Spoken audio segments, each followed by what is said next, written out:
Good morning everybody. Dear students, कल live lectures के अंदर आपने देखा कि जो मेजर प्रॉब्लम्स आ रही हैं वो मेजर प्रॉब्लम्स आ रही हैं बेटा कि जब भी हम कन्वर्जन करते हैं तो कौन सा रिएजेंट यूज़ किया जाए। तो बेटा ध्यान रहे कि इस टाइप की जो ये वाली प्रॉब्लम्स हैं, ये वाली बेटा प्रॉब्लम्स अपने आप रिकवर होंगी जैसा कि आप धीरे धीरे करके ऑर्गेनिक केमिस्ट्री को बार बार प्रैक्टिस करोगे। तो मैंने बेटा फर्स्टली यही बात बोली हुई है आप सभी बच्चों को जब हमने ऑर्गेनिक शुरू की है। तो बेटा बार बार ऑर्गेनिक को लिखने की आदत डालें। मीन्स बेटा कभी भी ऐसा मत सोचे कि जो भी आपको केमिकल इक्वेशन आपने की है वो आपकी नोटबुक के ऊपर नोट होनी चाहिए। इसके साथ साथ बेटा आपने रफ कॉपी के ऊपर भी बार बार प्रैक्टिस करने की कोशिश करनी है। एक बार उस टॉपिक को, उस केमिकल रिएक्शंस को बेटा उसके मैकेनिज्म को अच्छे से समझिए और मैकेनिज्म के बाद बेटा बार बार उसको रिटर्न एक्सरसाइज करने की कोशिश करें। ओके। तो उसके बाद बेटा आप देखोगे कि आपको अपने आप क्लियर हो जाएगा कि किस केमिकल लोकेशन में किस टाइप का रिएजेंट डाला जाए। ओके। तो उसके बाद बेटा अपने आप ये प्रॉब्लम सॉल्व होनी शुरू हो जाएगी।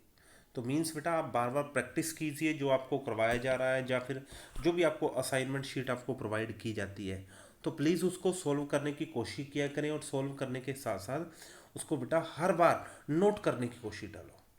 हमेशा बेटा नोट करो जो भी आपको प्रॉब्लम्स मिलती हैं, जो आपको केमिकल इक्वेशंस मिलती हैं।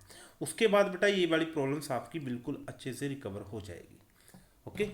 और इसके बाद बेटा कौन सा ऑक्सीडाइजिंग एजेंट यूज़ किया जाता है ये बात हमारी लाइव क्लास के अंदर कम्प्लीटली डिस्कशन हो चुकी है। ओके। तो आज हमारा जो न्यू टॉपिक है वो है बेटा एल्डिहाइड और कीटोन की प्रिपरेशन के बाद हम फिजिकल प्रॉपर्टीज़ को एल्डिहाइड की फिजिकल प्रॉपर्टीज़ को पढ़ना चाहेंगे। ओके। तो जैसा कि बेटा सभी बच्चों को पता है कि फिजिकल प्रॉपर्टीज़ के अंदर हमेशा हम फिजिकल स्टेट को देखते हैं, स्मेल को देखेंगे बेटा, नेक्स्ट सोल्यूबिलिटी को देखा जाता है, उसके बाद बॉइलिंग और मेल्टिंग पॉइंट को देखा जाता है। तो हमारा फर्स्ट टॉपिक है बेटा फिजिकल प्रॉपर्टी का, that is the physical state. तो आप सभी बच्चों को पता है बेटा फिजिकल स्टेट के अंदर हम हमेशा ही उस गिवन सब्सटेंस का स्टेट को कैलकुलेट करते हैं। Means given given substance eight normal condition is liquid, solid और गैस। ओके। तो ध्यान रहे बेटा जैसा जैसा आपका एल्डिहाइड और कीटोन का मॉलिक्यूल जितना स्मॉल होगा, स्मॉल होने के कारण बेटा उसके अंदर वंडरवाल फोर्सेस वीक होंगी। Means small van der Waals forces exist करेंगी और स्मॉल वंडरवाल फोर्सेस एग्जिस्ट करने के कारण आपके लोअर मेंबर के एल्डिहाइड और कीटोन्स लोअर मेंबर एल्डिहाइड और कीटोन्स बेटा गैसियस फॉर्म के अंदर एग्जिस्ट करेंगे। फॉर एग्जांपल बेटा आप देख सकते हो कि methanol exist in the gaseous form at normal condition, but जैसे ही मॉलिक्यूल का साइज इंक्रीज हुआ, फॉर एग्जांपल इथेनॉल, तो इथेनॉल की स्टेट बेटा चेंज हो चुकी है, that is the liquid state. Okay. तो इसके बाद देखा जाता है बेटा up to the 11 carbon atom, means 11 car sorry 11 carbon atom तक बेटा आपके जो भी एल्डिहाइड और कीटोन्स के जो भी कॉम्प्लेक्सेस होते हैं वो लिक्विड स्टेट के अंदर एग्जिस्ट करते हैं। बट जैसे ही इस मॉलिक्यूल्स का साइज उससे भी ज़्यादा इंक्रीज कर जाता है तो मॉलिक्यूल्स बेटा सॉलिड स्टेट के अंदर एग्जिस्ट करना शुरू कर देते हैं। ओके। तो सिंपल सी बात बोलोगे बेटा lower member exist in the gaseous form and बेटा इसके साथ साथ जैसे ही साइज बढ़ेगा गैसियस से बेटा सब्सटेंस लिक्विड फॉर्म के अंदर कन्वर्ट हो जाता है और लिक्विड के बाद जैसे ही मॉलिक्यूल्स का साइज बेटा और भी बिक्र हो जाएगा तो मॉलिक्यूल्स बेटा सॉलिड स्टेट के अंदर एग्जिस्ट करना शुरू कर देते हैं। ओके। नेक्स्ट हम बात कर रहे हैं बेटा हमारी स्मेल। तो जैसा कि आप सभी बच्चों को पता है बेटा एल्डिहाइड एंड कीटोन्स अपनी प्लीजेंट स्मेल के लिए जाने जाते हैं। बट ध्यान रहे बेटा जो लोअर मेंबर एल्डिहाइड और कीटोन्स होते हैं उनकी जो स्मेल होती है that is unpleasant.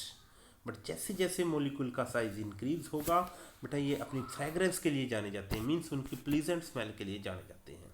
Higher member pleasant smell देते हैं और लोअर मेंबर बेटा आपके अनप्लीजेंट स्मेल देंगे। ओके। नेक्स्ट जो हमारी बात आ रही है बेटा सोल्यूबिलिटी की, मोस्ट इंपॉर्टेंट पॉइंट है। तो बेटा ध्यान रहे सोल्युबिलिटी को नॉर्मली हम बात करते हैं, जब भी सोल्युबिलिटी की बात होती है तो गिवन सब्सटेंस की सोल्युबिलिटी हमेशा हम वाटर के अंदर चेक करते हैं। और आप सभी बच्चों को बहुत अच्छे से पता है water having the polar nature, okay. और पोलर सब्सटेंस के अंदर पोलर सब्सटेंस ही हमेशा डिसॉल्व होता है, ओके। तो ध्यान रहे बेटा, अगर आपका गिवन सब्सटेंस पोलर है तो बेटा वो वाटर के अंदर सोल्यूबल हो जाएगा, और अगर आपका गिवन सब्सटेंस नॉन पोलर है बेटा वो आपका वाटर के अंदर बेटा जी वो सोल्यूबल नहीं रहेगा, ओके। तो मीन्स जब भी हमने सोल्यूबिलिटी को चेक करना है तो सोल्यूबिलिटी के लिए पोलर और नॉन पोलर नेचर को चेक किया जाता है, ओके। तो अब हम बात करेंगे कि हमारे जो एल्डिहाइड एंड कीटोन्स के जो कॉम्प्लेक्सेस होते हैं वो पोलर हैं या फिर नॉन पोलर हैं। तो बेटा सभी बच्चों को बहुत अच्छे से पता है कि यहाँ पे एक CO ग्रुप होता है, okay, and carbon having the lower electronegativity but oxygen having the higher electronegativity elements. Therefore बेटा यहाँ पे एक स्ट्रॉन्ग पोलर कैरेक्टर जनरेट हो जाता है। तो CO बॉन्ड हमेशा ही टेंडेंट करेगा बेटा यहाँ पे कि वो CO बॉन्ड बेटा हमेशा ही ये टेंडेंसी क्रिएट करेगा कि आपका जो गिवन एल्डिहाइड कीटोन का कॉम्प्लेक्स है वो वाटर के अंदर सोल्यूबल होगा। बट इसके साथ साथ ध्यान रहे यहाँ पे इस CO ग्रुप के साथ साथ बेटा यहाँ पे अल्काइल ग्रुप भी होते हैं जो कि कीटोन को जनरेट करते हैं।